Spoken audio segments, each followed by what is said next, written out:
delightful it is to be here. Had a chance to visit with Tom and some of the staff and sponsors of today's event earlier, and how delightful to be with a group that we seem to share a lot of common ideas and sports and everything else. Not only did I strike out for the first time here in Detroit, but in '84 when I was playing with the Milwaukee Brewers, I was the last out when the Tigers clinched their division.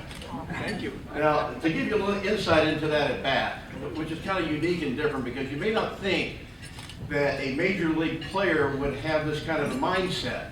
But I came into the on-deck circle, and there was one out, and so my mindset starts thinking, now they're bringing police officers on the field with horses. So this is kind of a little different. I wasn't sure what was going on, but I started to get a little frightful of what might be going to take place.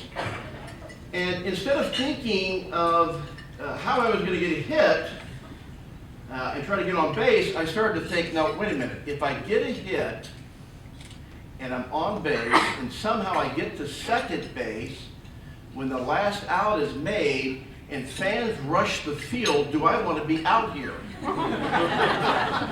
So I started to think, okay, if this guy makes the second out in front of me and I go to the plate, I start thinking the best thing that I can do is hit a pop fly where I can run to first, peel off, and go into the dugout and avoid everybody.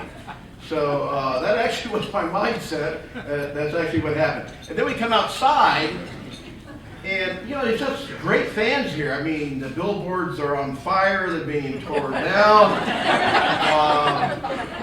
And it was an automobile sign. I don't know why they would do that, but we came out, the roads were blocked off. They were celebrating, and this obviously was I believe the year that they won the World Series, a great team with Parrish and Trammell and Whitaker and Morris and Petrie and all of those guys. So it's a great ball club, and it's been a privilege to be in baseball all of these years. Normally, when I come to a group like this, I have a little bit of fun, and that's what we're going to do here on the front end. So I brought 3 autographed baseballs by major league players that have at one time or currently played for the Tigers. Okay, so whoever can answer the question will actually get the baseball. You have to be fast and raise your hand. Okay, so yeah, so yeah, hands down. All right. Who used to play for the Tigers and currently plays for the Rangers? Over there. Prince Fielder Ball. Can you catch it? Here you go. All right. For the softball team. Anyway, congratulations on having baseball and softball for the first year. Who used to play for the Tigers, played for the Rangers, and was a catcher? Pudge Rodriguez. Come on up. This is going to be a Hall of Fame. It's probably about 3 years. All right? Tiger fans are always good fans. They know what's going on. I'll tell you that. And this last one is a guy that used to play for the Rangers and plays for the Tigers now. Ian Kinsler, come on up. She's from Texas. She's from Texas. Oh, you're from Texas? Where at? Houston. Oh, okay. All right.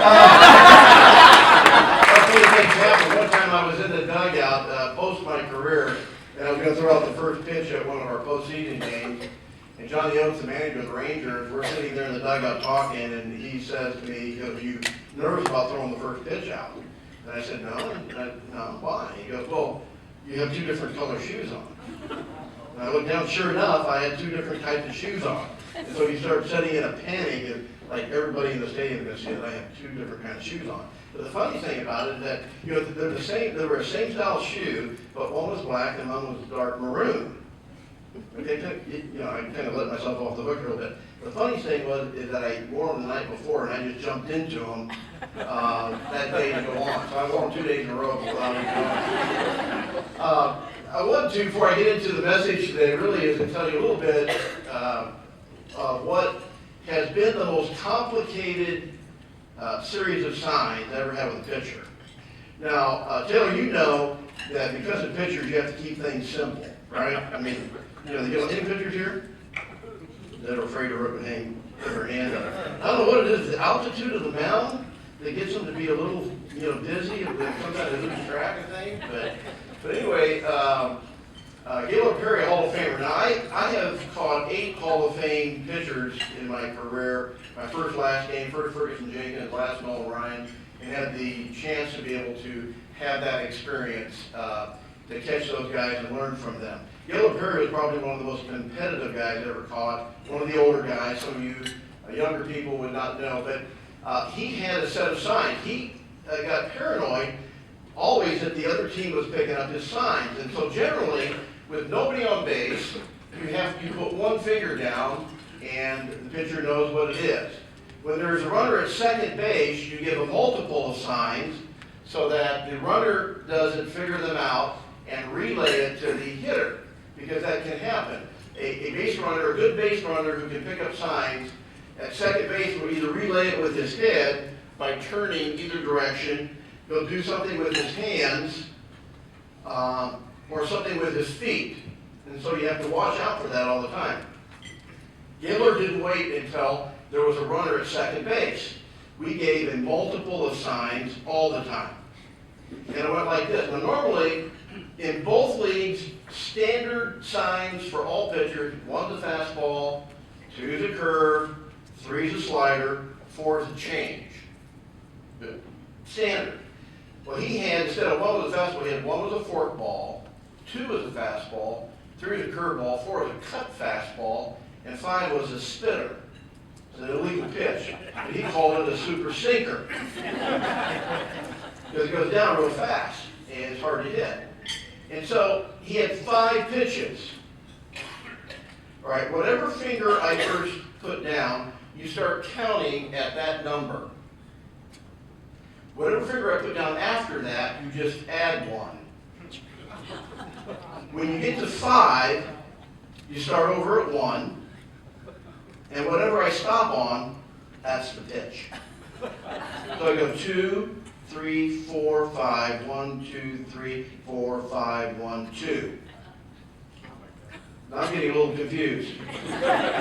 But what he told me was that, now if I don't want it, I'll add with my glove.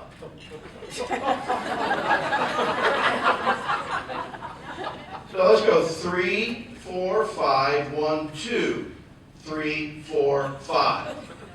That's the pitch. Now, being male, I didn't ask for directions. I decided to try to work it out. But I'm taking a beating behind the plate. I'm getting hit with baseballs on my shoulder, in my chest.